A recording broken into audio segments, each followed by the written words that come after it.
right now is Vishal Dhupa. Vishal, how is it going for you? I think it's just wonderful. The very fact that there's so many luminaries across the world which have come here. We are at the backdrop of 250 years of celebration survey of India. India is at that hub where a lot of change needs to happen.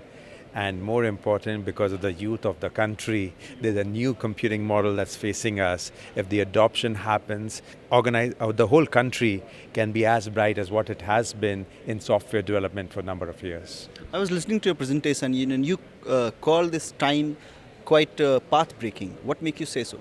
It's absolutely path breaking. See, when the machines can come to help a mankind without writing an explicit software, but through learning just like how you and I have learned, it's totally path breaking.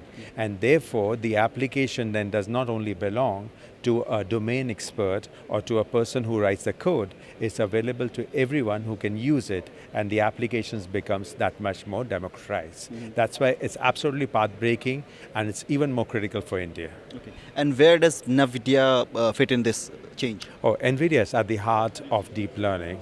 This is an AI computing company. We have devoted all our strength, our resources, our power towards AI. And specifically from a deep learning perspective, we are making sure that the awareness level at every grassroots is at its maximum. We are working with educational, we are working with researchers, we are working with startups, we are working with developers, we are working with the industry to make sure that all of us understand how applicable this is, the scale is mammoth, and the opportunity is extremely large. How is deep learning revolutionizing computing, and where does you see geospatial industry fit into this? Oh, absolutely. So deep learning is completely changing all impossible scenarios that the traditional software coding opportunity used to be challenged. Earlier, a domain expert will decide that, hey, this is what I perceive, and here is a formula for it, and then you'll go and write a software code for it.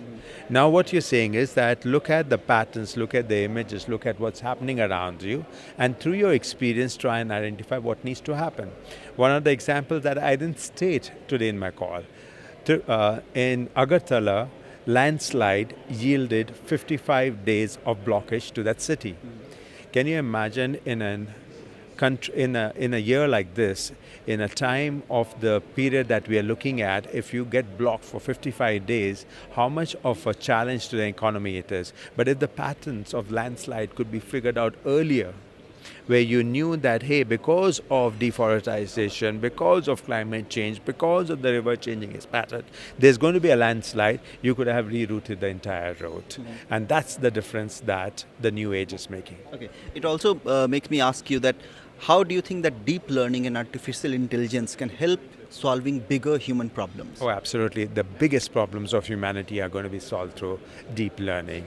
AI, in its third resurgence, is getting solved for following reasons. A, there's a humongous amount of data that's available that can be made sense of. Number two, the GPUs, which is the graphic processing units, are parallel in its nature. They're very high on their throughput. They're able to crunch this data enormously well. When these two combinations are helping to solve those problems which you and I couldn't do it from a traditional perspective. There is also, some people say that artificial intelligence will take away lots of our jobs. And for a country like India, which is dependent on human labor, do you think that people should be worried that, okay, artificial intelligence is going to take away the 40% of the jobs, maybe? Industrial revolution started, people spoke about it. Every time there's a technology change, people talk about it. Humans, that God's gift to man, to us, is someone who has always evolved, they always change, and all we've ended up doing is that we have upskilled ourselves to do something more than what the things that we have done. So God made us, we are made things, and there'll always be that chemistry between that entire thing. So humanity will evolve. Nobody needs to be scared what happens to them, but we need to reskill ourselves. So you are saying that there is no need to worry that artificial intelligence will be taking away our jobs? Why should it take your jobs? It's going to make your life better. That's why you do things, to make your life better. You reskill yourself, you're always ahead of what mankind is trying to make things do for them.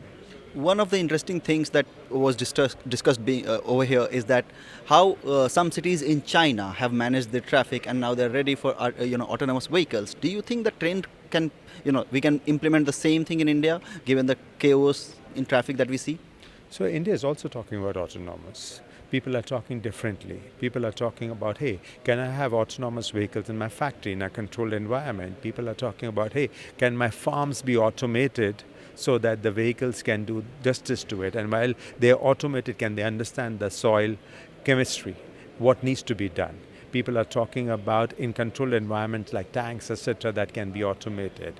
And I'm sure very quickly, even here in India, on the roads it will happen. Like I was suggesting this, people are talking about, hey, can we create a specific lane where vehicles can move through attendance so that at least the timing is adhered to, the speed of the movement of vehicles increases, the chaos can reduce. And look at it this way, if there's a discipline which is adjoining you and you're going to be doing just the opposite of that, very quickly because of the benefits of the discipline, you're going to adopt to that. So I look at this opportunity as a great opportunity for India where many things will change pretty rapidly. Any wild guess, Vishal, that when can we see autonomous vehicles fly on Indian roads?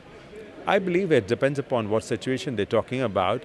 The big thing, of course, is the regulation. The government needs to get involved and regulations has to allow you to do.